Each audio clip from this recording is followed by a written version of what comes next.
উত্তরার milestone school and কলেজে আজ আর নেই শিক্ষার্থীদের কোলাহল। বিমানের দুর্ঘটনার পর ক্লাসরুমগুলো এখন ফাঁকা, অথচ প্রতিটি ক্লাসে পড়ে আছে ছোট ছোট ছেলে মেয়েদের বই, জুতো, টিফিন বক্স, ব্যাগ। একদিন আগেও যেসব বাচ্চারা এসব জিনিস নিয়ে দৌড়াদৌড়ি করত, আজ তাদের কেউ নেই।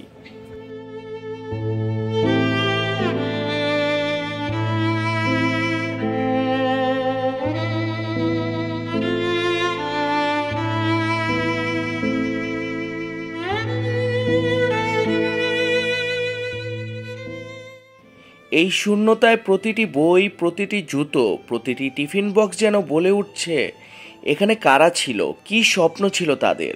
বিমানে সেই দুর্ঘটনা মুছে দিয়েছে তাদের চিরচেনা হাসি।